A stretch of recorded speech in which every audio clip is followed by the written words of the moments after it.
เพิ่นกลับก่อน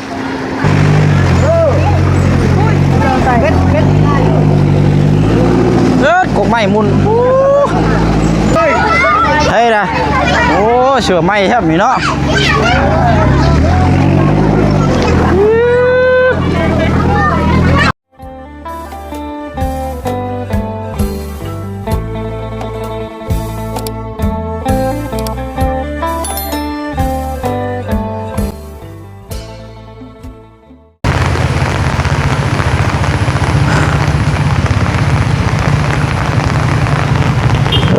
มาแล้วมาแล้ว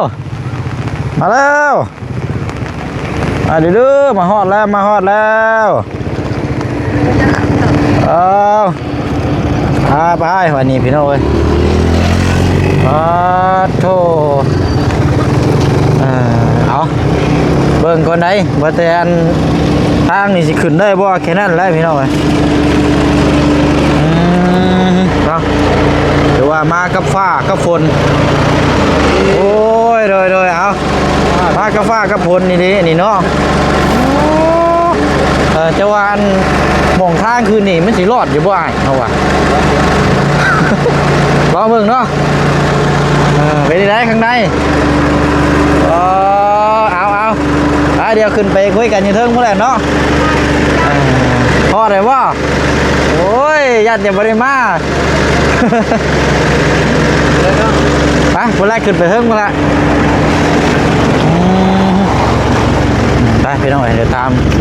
ขึ้นไปเบื้องน้ำกันเดินทางมาแต่ห้องหมอแข่งกับบ่าย2หรือบ่าย3นี่แหละพี่น้องเนาะ แล้วก็มาฮอดกับตอนนี้ก็6 โมงฟ้าฝนตกพี่น้องโอ้สุดๆเลยโอ้เอานำก่อนพี่น้องย่านนันดาทางแล้วพี่น้องมันจะได้บอแค่นั้นละฮึบ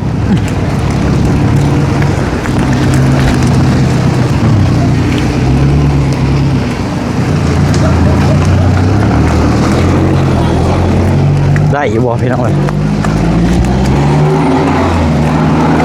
เสียงคิดย่านข้าวเลยพี่น้องเพราะว่า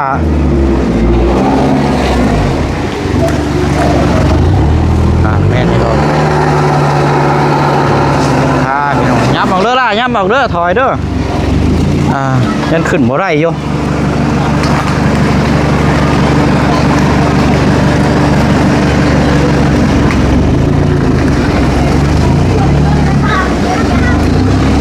ยากแล้วพี่น้องยามฝนครับยันบ่รอดแล้วพี่น้องยันได้โจมน้องคนไปแล้ว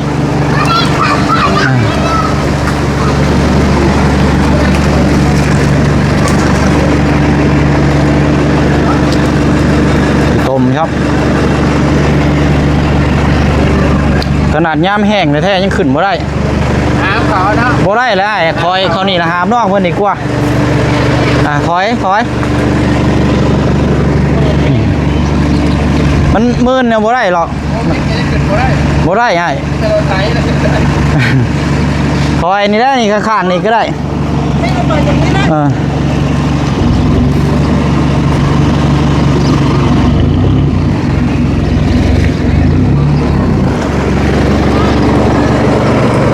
พี่น้อง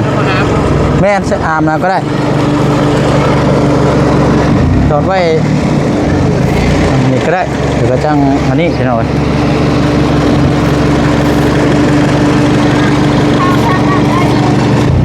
ทางไหนมันมีทางอีกว่า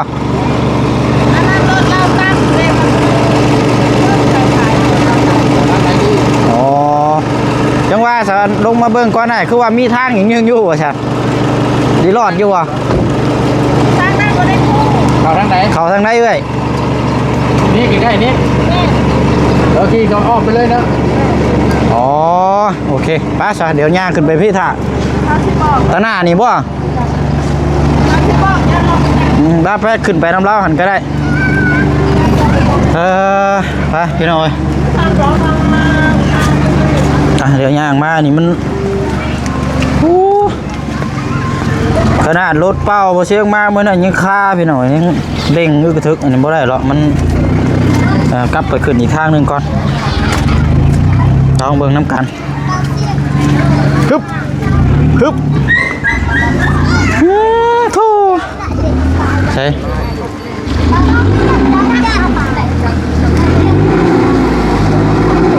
ห่วยสิบ่ได้งูอีกบ่ละบาดนี่พี่น้องเอ้ยเนาะ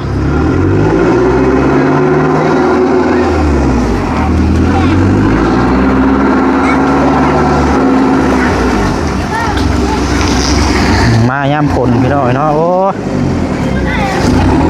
พี่น้อง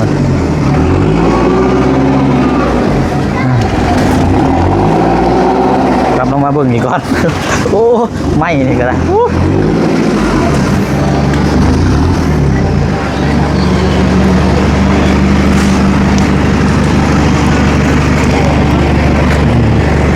ติดบ่ไอ้ติดมันลอยไปหน้าก่อนบ่ได้บ่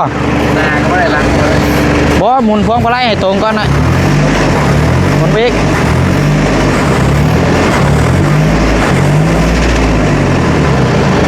เดี๋ยวเด้อต้องยู่ได้นี่เนาะยู่น้อยหนึ่งก็ได้ยู่น้อยหนึ่งเนาะช่วยกันน้อยหนึ่งพี่น้อง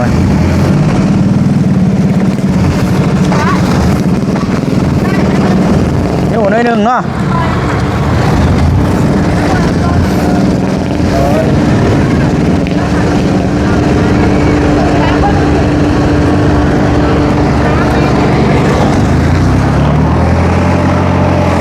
ติดเลย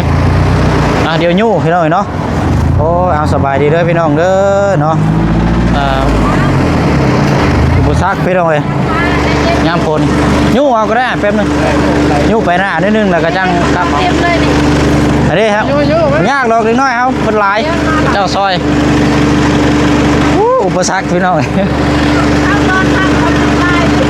โอ้โธ่มาเอาแบบเต็มหมดเลยละบาทนี่เอาเทิงลุยชุกมองกลางนี่ก็ได้เนาะตามมานี่ละเด้อ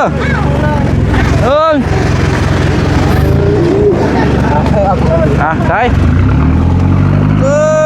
โอเคได้แล้วเอาให้เพิ่นกลับก่อนบาทนี่หันเองลุยอีกเอายุย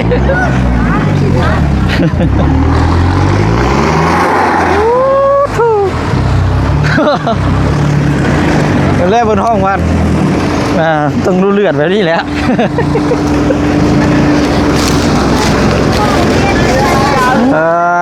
เนาะพี่น้อยแต่การมาภาพฝนตกป้าเดียวขึ้นทางใดเขาพี่บ่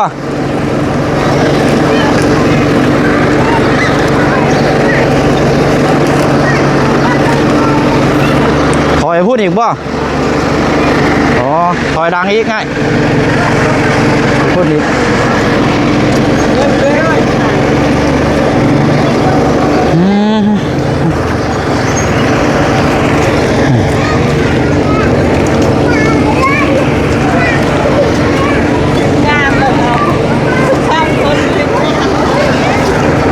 อุปสรรคในจังน้อยเด้อพี่น้องเพราะว่าผ้าพลนี่คือเฮาฮู้กันแหละพี่น้องเนาะ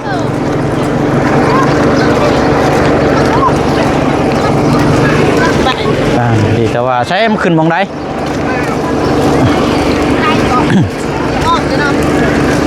ถ้าขึ้นไปถึงเหมือนสิบ่นั่นนี่บ่ไอ้ปันได้อยู่บ่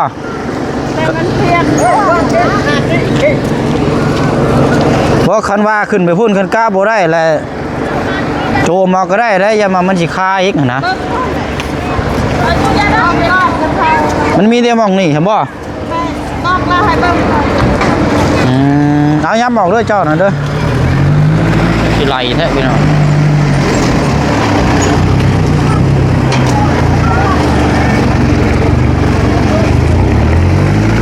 นี่ก็อยากฆ่าเลย นี่บ่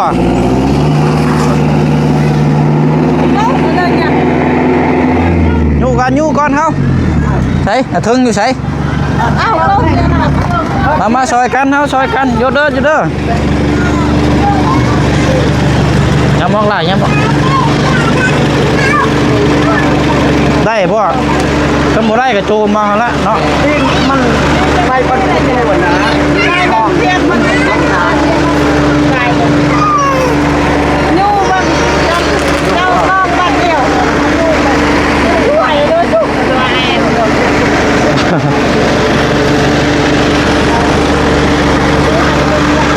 ได้บ่ได้ครับบ่ได้ก็ลงไปพุ่นก็ได้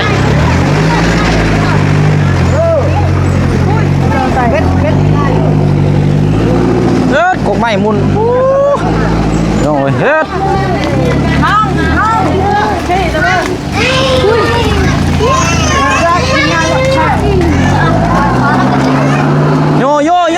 โยแม่อย่าเล่นตามที่ชื่อโยแม่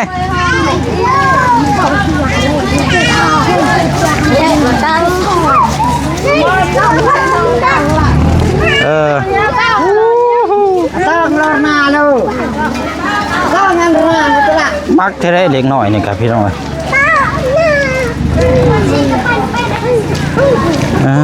เอาหายทงแล้วนะคือได้ไหมเอาสิล่มเลยทางนั้นกันเลยมองลูกมองเต้า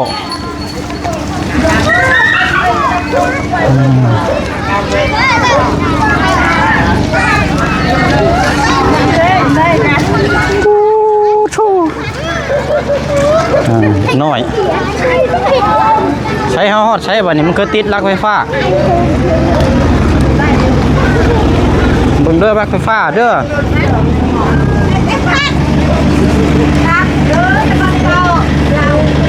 เบิ่งลักไฟฟ้าเด้อ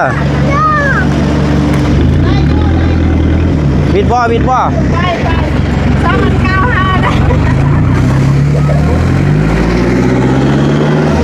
หมื่น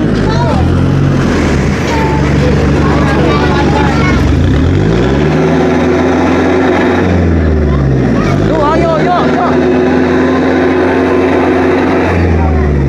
เฮ็ดช่วยกัน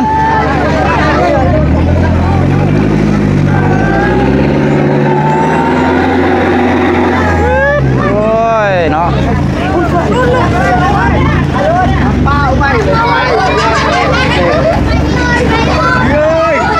เฮ้ยนะโอ้เสือไหม้แทบมีเนาะ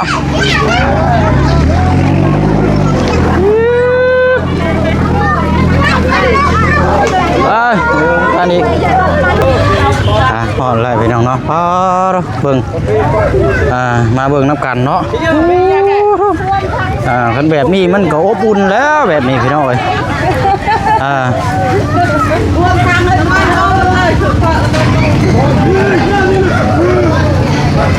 เด้อเด้อ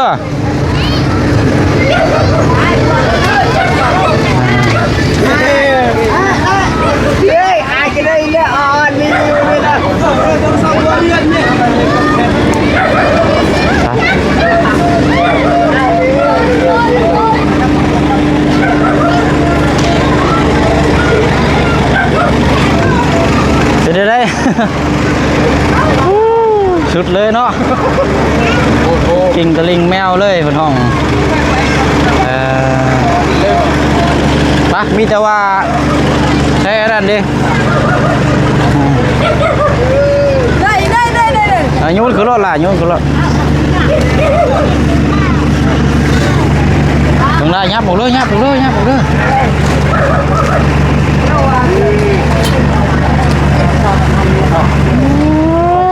เบิ่งถูกหน่อยเจ้ามาเบิ่ง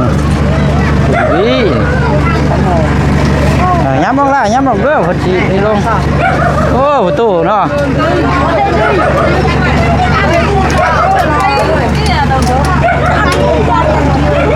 ใช่ใหม่นี่แล้วเนาะโจมเป็นเพื่อนเองเลยว่ะได้บอกนั่งต้องโจมแล้วเนาะ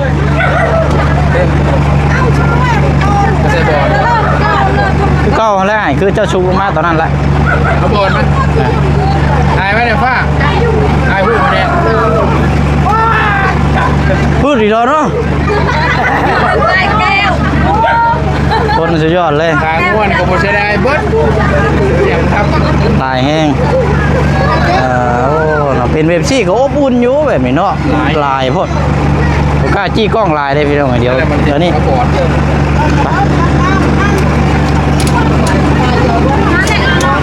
จะสิร้องขึ้นบ่ โจมได้บ่ฉันลูกได้บ่ล่ะได้อยู่บ่ น้องแซงได้จอดบังไร ไปเติมเงินคนหนึ่งเว้ยไปเติมเงินคนหนึ่ง ไปเทิงขึ้นไปเทิงพุ่นล่ะ ป้าบังคับเราต้อง โจมกี่แห่เล่าขึ้นไปอะไรยี่ดอก เจ้าขาตัวนี้จับเด้อลูกแม่เด้อลูกแม่ โจมกี่แห่เอาล่ะ ลูกแม่ไม่นั่งกันก่อนเดี๋ยวผมบอกยังไปนั่งมาเด้อ นั่งก่อนก็ได้นี่พ่อไปคนที่แก่นี่ เอาอะไรแล้วเนาะ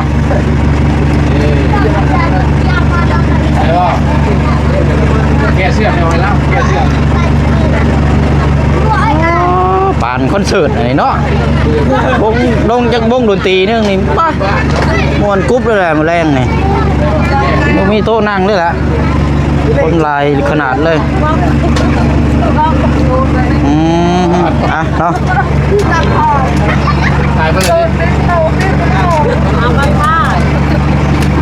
ท่าท่าเฉย อ่ะนี่ไดเนาะเชียนนะวันนี้ล่ะหมุนแข่งไปพุ่นเลยก็ได้หมุนไปพุ่นรอด นี่วันนี้มันจะหมดเดียว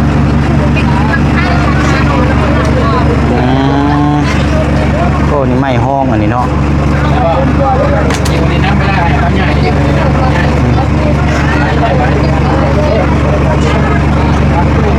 อีกหน่อยนึงคุณต้องจำ คนหลายขนาดเลยแต่ว่า คนเจ็บคนจำ ข้างหน้าข้างหลังได้อยู่ประมาณเกือบ200พี่น้องเบิ่งครับแล้วลายเฮงนี่แล้วแต่ว่าเฮาจี้กล้องบ่ได้มันอันนี้พี่น้องเอาแรกให้เราเชียนไอ้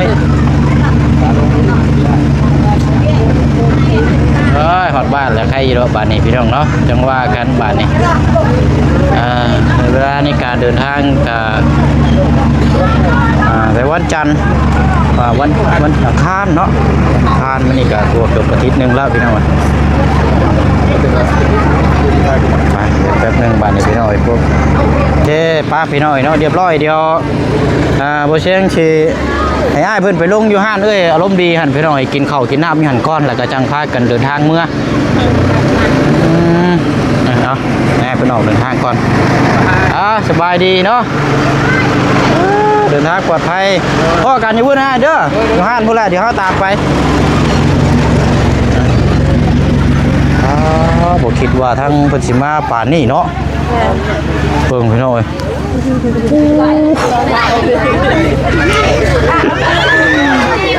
ไปใส่ปั้นไปพุ่นก่อนแป๊บนึงเนาะหั่นละมาฮอดราคาเดียวคนดีมือหาบเลยเราตอนหาบลาย แสดงว่าเจ้านี่มีบุญหลายแล้วนี่คนมาต้อนรับแบบนี้นี่บ่แท้ได้บางคนนี่บ่ได้มีได้ โดยแม่บางคนบ่แม่นทุกคนมาหาบางคนบ่มี แม่นอันนี้แสดงว่าเพิ่นมาต้อนรับแล้วนี่พี่น้องเอ้ยใช้ประตูอยู่ใช้น่ะประตูน่ะ แม่พวกเนี่ย อยู่ใช้ประตู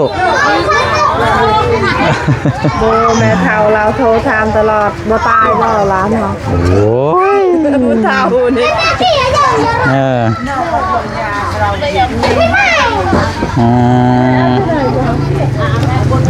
บัดนี้พากันเมื่อล่ะแยกย้าย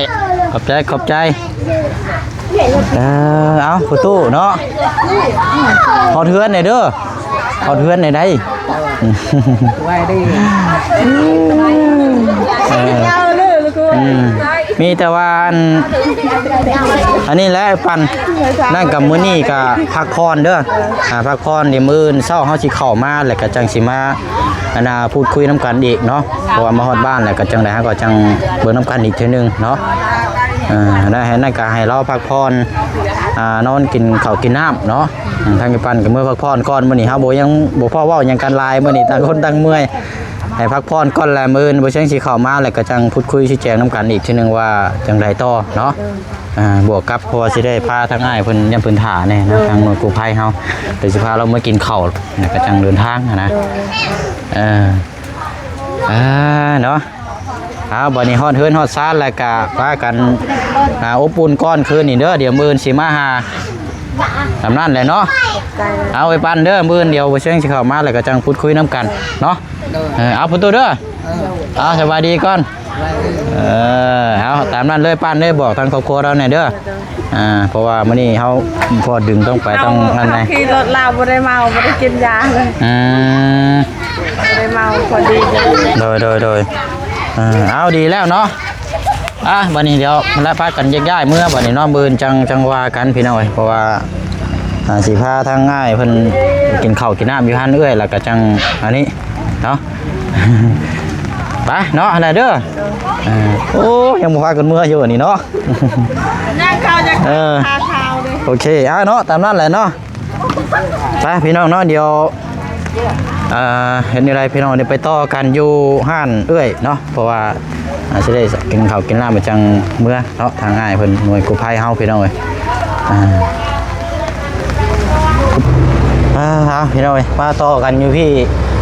เบิ่งน้ำกันจักเล็กจักน้อยพี่น้องเนาะกินข้าวกินน้ำแล้วก็จังเดินทางโอ้ยเป็นยังไงดิทางในพุ่นเนาะตลาดหน้าไม้ครับเอาหน่อไม้มาฝากพี่น้องเอ้ยซื้อซอยทั้งเมน้องเอิงอะไรมันหลายพดเอาเบิดนี่แหละเอาไว้ในรถใจเอาไว้พอได้เมื่อแก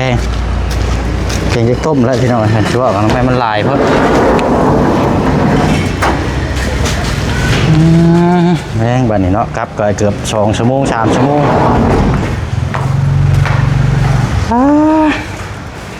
กินข้าวกินน้ำวุดวิดน้อยเนาะเกือบบ่ได้เกือบขึ้นบ่ได้ทางหมื่นกระแมนค้นลายกระแมนว่าขึ้นไปพุ่นละทางเฮือนกระเจ้าพุ่นได้แบบมันค้นมันลายภายในน้องๆผลแรกอยู่ซอยรถทางกี่ตมมันอันนี้ทางอันนี้รถดี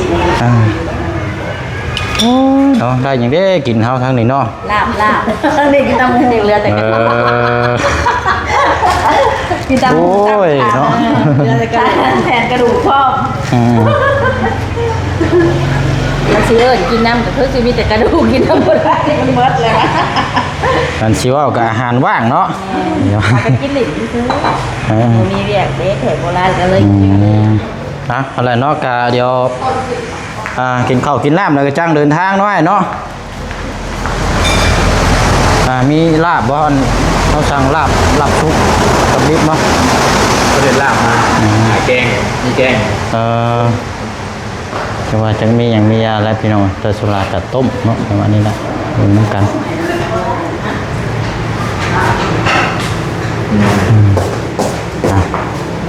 แกงครับ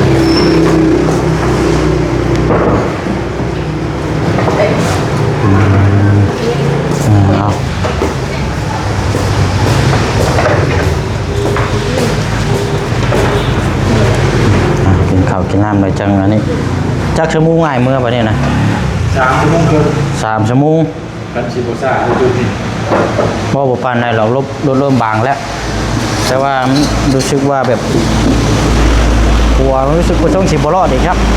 มันว่าฝนตกแห้งไงยันขาดอีกอยู่มันมาน้ำมันแถวนี้มันน้ำไม่น้ำใหญ่ได้สินี่นะกินดูด้วยกินได้เอาด้วยเพราะว่าอุ่นเครื่องมาแล้วกินนี่เจ้าฮะอุ่นเครื่องมากินแล้วกับพอดีไปรอถ่าเจ้าอยู่โคอู่ฮั่นแป๊บนึงเนี่ยพอดีปั้นแล้วก็โทรหาได้มาฮอดเลย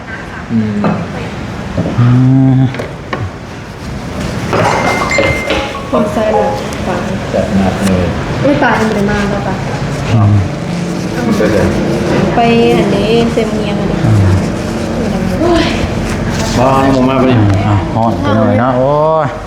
ก็บอกแล้วว่าอย่าไปลูก พูดจะโทรหา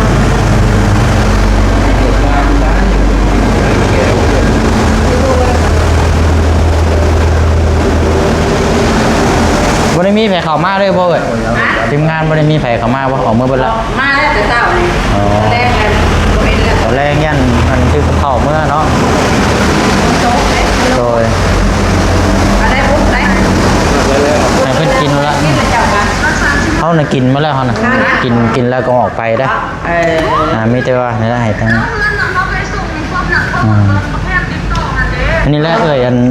ทีมงานกู้ภัยทางกรมประเทศอยู่สวรรค์เนาะ วันนั้นแหละวะแกงนักแล้ววะเรียบร้อยเลย เรียบร้อย เช้าร้อยแล้ว ก็ถามว่าเศร้าว่าก็ยังก็จะยังอยู่ แต่ว่ามาฝากพื้นอยู่นี่เด้อ มาพักพื้นอยู่บ้านบัดนี้ แนวเบาเลยเด้เนาะ เพราะว่าตัวสำคัญนี่เขาผ่าตัดกระดูกเลยเด้ก็มีแต่รอพักพื้นแล้วก็กันว่าร่างกายเราแข็งแรงไว้ก็แม่นเช้าไว้ขึ้นอยู่กับร่างกาย ไม่ นี่ เช้าไว้ดอกภูเขาแหละภูเขาแล้วนั่นเช้า แบบมันอยู่ไว้กำลังเติบโตเนาะนี่นั่นนี่หรอกเอา นี่ได้ เนาะ ทางลงมาที่เจ้ามาเรียนคิวก็ถามว่าบางบ่ถามเลย เพราะว่ามันแบบรัดได้อยู่ โอ้ ทางรัดได้อยู่เพราะว่าส่วนลายกับเจ้าก็ระบายลง มา ไป ถึงเมื่อบ้านนี้มากก็ได้ได้บ้านนี่ มาก็แล้วเจ้า เอาขึ้นมาฮอดปั๊บแหละตื่นแต่ตอนแรกมา9:00 10:00แล้วหัวขาดเลยเมือง ก็ไปเอา รอดไปใช่ไหมแม่นโอ้ยดีแต่ว่ามาฮอดชั้นนั้นก็แห้ง เราคุ้นละมันกันผมมากินคือกันเนาะคุณนึกมาเขาเจ้า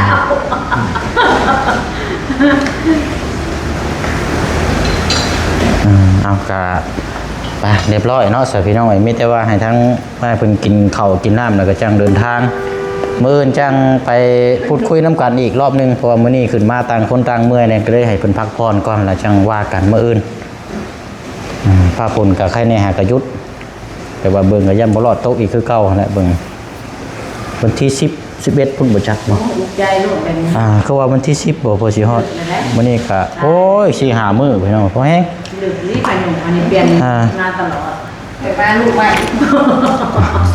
ลูกใหม่ตลอด ลูกใหม่ อ้าวไม่ได้ พ่อลูกใหม่ว่าคือคนในลูกแท้ ลูกพายุว่า ได้ลูกได้บ่แม่นลูก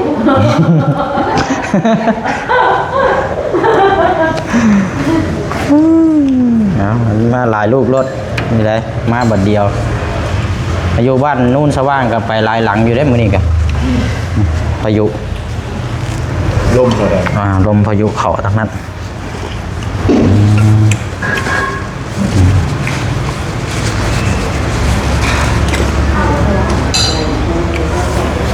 สนอมีแต่ว่าลำลาคนเด้อสิพี่น้องเด้อเนาะเดี๋ยวพี่ก้องแล้วก็นั่งพูดคุยกับไม้เพิ่นจังเล็กจังน้อยแล้วก็จังแยกย้ายเฮาบ้านนี้เนาะเขาทำเขาฮู้แล้วพี่น้องดึกดื่นได้ มีแต่ว่าแล้วได้เด้อขอบใจดาหลายเด้อทั้งน้องหลาเพิ่นนำพี่น้องเดินทางทางส่งแล้วก็ทางกลับเนาะไปกลับก็สิว่ากันแต่ปลอดภัยดีพี่น้องไม่ได้ติดตามน้องคำบีอย่างเดียวไปพี่น้องเนาะไปเนาะผมขอบใจทางบริษัทที่เฮานำกันบุญสุขุคนเด้อพี่น้องเนาะลาพี่ลาน้องไปก่อนเนาะพี่น้องเนาะบ๊ายบายพี่น้องเนาะเอากินน้ำก่อนใจเด็กกันหน่อยเนาะ